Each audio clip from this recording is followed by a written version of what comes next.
qué pasa en la diabetes con esta hormona y están disminuidas. Por lo tanto, los picos de secreción de insulina postprandiales son muy bajos. Entonces, podemos usarlas. ¿Estas sustancias se pueden usar? No se pueden usar, porque las GLP-1 son de acción muy cortita, 3 minutos. Entonces, hay que buscarle formas de usarlas.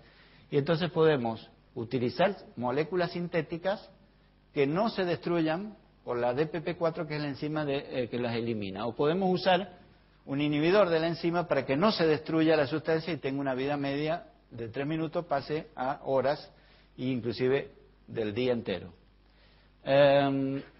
Todo empezó con este lagarto, el monstruo de Gila. Entonces, que en su saliva se encontró esta sustancia, la exenatide, que fue la primera, que tenía un cambio en los aminoácidos en la zona terminal que no permitía que la DPP4 lo anulara. Desde ahí salieron la primera droga, que fue la exenatide, con efectos farmacológicos maravillosos, disminución de la glucemia, aumento de la insulina, es decir, efectos que nosotros eran lo que esperábamos de este tipo de droga, y inclusive en la experimentación, en ratitas transformadas en diabéticas, de pronto la infusión de esta sustancia provocaba el incremento de las células beta. Esto en el hombre no está demostrado, pero en animales sí. En general disminuye la hemoglobina muy bien, baja el glucagón en forma importante, pero una cosa importante es que baja el peso corporal y no produce hipoglucemia, hechos que nosotros veníamos buscando. Pero tiene muchos efectos secundarios a nivel gastrointestinal que se mejoran si uno empieza muy progresivamente con exenatida, que es el Valleta o Vieta. Acá vemos el efecto que nosotros esperamos de los remedios, que prolonguen en el tiempo su efecto y no se acabe pronto. Que el peso, como todos los remedios, no lo baje en el primer año y después lo vuelva a subir, sino que persiste en el tiempo.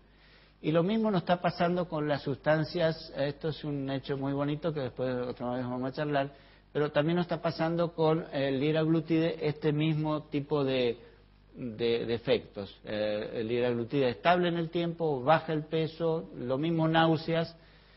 Muchas pacientes logran los beneficios de bajar la hemoglobina en forma persistente con los mismos efectos secundarios. Y en los DPP4, Galbus es una de las drogas más, vildagliptina es una de las drogas más estudiadas. Yo he participado en 5 estudios y realmente es una droga que ha demostrado su seguridad y eficacia tanto en descender la glucemia, en mantener la hemoglobina. No tienen efecto los DPP4 en el peso, pero sí mantienen el resto de las cosas. Tampoco produce saciedad, pero baja el glucagón, baja la glucemia postprandial y no tiene hipoglucemia, excepto que se la combine con una droga mucho más activa. Esto, en general, para mostrarles que si bien no baja de peso, tampoco lo sube, que es un problema de las glitazonas y de las sulfodrogas, de estas dos drogas. Y la hipoglucemia es muy leve y tiene efecto beneficioso en el perfil lipídico. Sobre la presión arterial también produce disminución. Así que es una droga realmente útil y fácil de manejar por el médico y cuyo análisis final de efectos secundarios es lo que le quería terminar de decir. Que fundamentalmente ya tenemos 13.000 enfermos tratados, 25 trials que avalan su uso y demuestran que no tiene, ahora los estudios son de no inferioridad, por lo menos con todos los comparadores, metformina, glibenclamida, tiazolidinodiona, no hay inferioridad. Es una droga tan efectiva como esa, pero que no tiene los efectos secundarios, ganancia de peso, hipoglucemia, y lo que nos interesa, a nivel cardiovascular, en grupos de alto riesgo, no provocó mayor eventos cardiovasculares. Pero en la alegría acá del crucero del amor, con los GLP-1, ojo, porque tenemos algunos iceberg, donde estamos viendo pancreatitis, y esto puede ser una cosa que sea mayor. Estamos viendo carcinoma medular de tiroides, y esto puede ser mayor. Y, en definitiva, son cosas que vamos a tener que tener en cuenta en el futuro. Finalmente, entonces, estamos de acuerdo con la Asociación Americana de Endocrinología en que nosotros no podemos tratar a todos iguales. que hay que individualizar pacientes más fácilmente tratables con monodrogas, más fácilmente tratables con asociaciones, y aquellos que debemos no perder tiempo con medicación oral porque han perdido peso, porque tienen hemoglobina mayor del 9% y tenemos que usar insulina. Y este es el concepto de diabetes de una persona que yo admiro y que he tenido oportunidad de estar con él, no lo vamos a ver, ahí está, que es de Fronzo, donde él dice que cambio de estilo de vida, metformina y una droga de estas que hemos visto es el futuro del tratamiento. Gracias.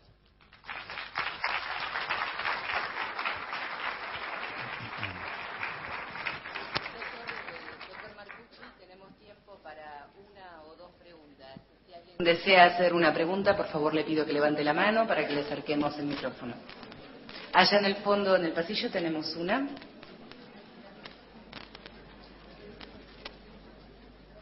Sí, adelante.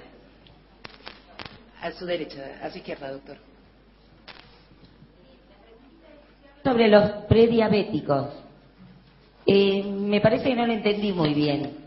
¿Qué quería decir? Que el paciente que tiene retinopatía, aunque no se detecte alta glucemia, y los otros que dice acá, neuropatía, ¿puede ser un prediabético?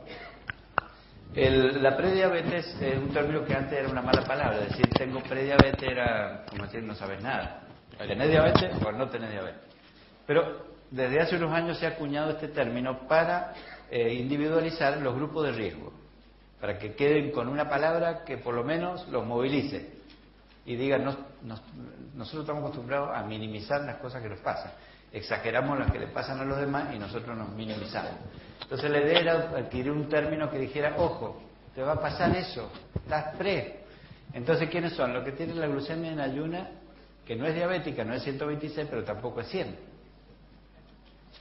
Que la glucemia a las 2 horas cuando le hicieron la curva no le dio 200, pero tampoco es menor de 140. Entonces ese grupo que son intolerantes, glucemia de ayuno alterada, para no esos términos que nos confunden, vamos a decirle prediabéticos.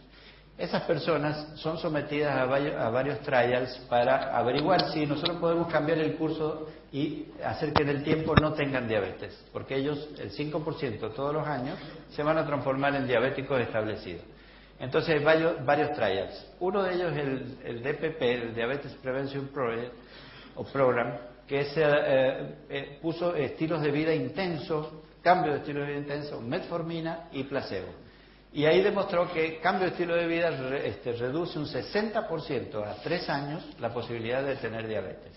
Metformina un 30%.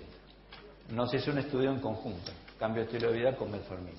Ese grupo de enfermos, cuando se los estudió, que venían con una glucemia que no era diabética, se le hizo un fondo de ojo para ver cómo estaban y ver qué pasaba en el tiempo. Y se vio que el 8% tenían retinopatía ya. O sea que es muy difícil con cifras decir que yo no tengo diabetes, y este es el concepto, que si estoy en estos rangos probablemente ya tenga consecuencias, tal y así que ya vimos que el infarto se produce 10 años antes que tenga diabetes, y después voy a desarrollar la diabetes. Es decir, que hay marcadores que nos hacen sospechar de los grupos de riesgo, y en una pandemia, ¿qué se hace? Se trata los casos, muy bien, lo mejor posible. Se identifican los grupos de riesgo. ¿Quiénes son? La embarazada, ¿se acuerdan? La gripe, los viejitos, la gente con diabetes también tenía riesgo.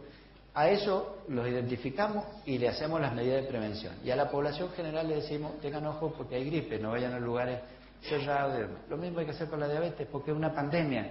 Identifiquemos los grupos de riesgo, son los prediabéticos, eso no hay duda. ¿Quiénes son los prediabéticos? Los familiares de los diabéticos, el hijo, el hermano y la población general. ¿Por qué? Porque es una epidemia, una pandemia. Y nosotros, a medida que aumentamos nuestra panza, vamos a estar en riesgo de tener una enfermedad metabólica o un infarto, por lo menos, síndrome metabólico, otra gran patología que en algún momento tendremos que discutir.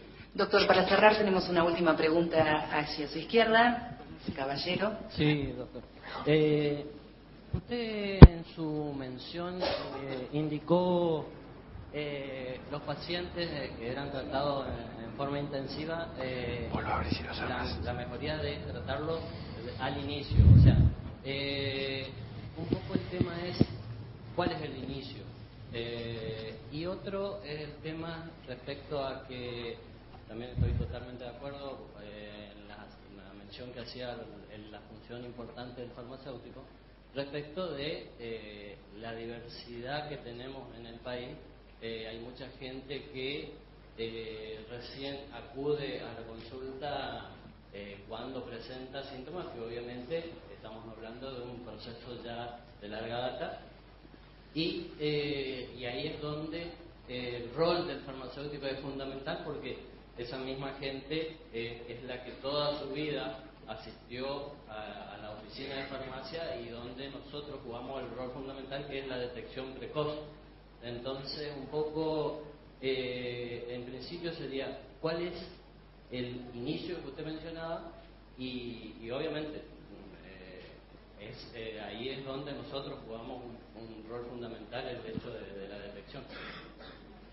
Perfecto, yo creo que la pregunta la respondió usted mismo. Es decir, el comienzo de la diabetes es cuando nos damos cuenta, lo cual no quiere decir que comenzó ahí. ¿Cómo nos dimos cuenta? Porque tenemos síntomas, tardío, como dice él. O fuimos al médico por cualquier otra razón y dentro del screening de los análisis apareció la glucemia elevada, sin síntomas. Este es el grupo que mejor nos va a ir, es decir, aquel que podemos hacer una detección antes que los síntomas. Acuérdense que muchos pacientes se los diagnostican a urólogos porque tienen el problema de la candidiasis bulbo genital o el hombre en el glande.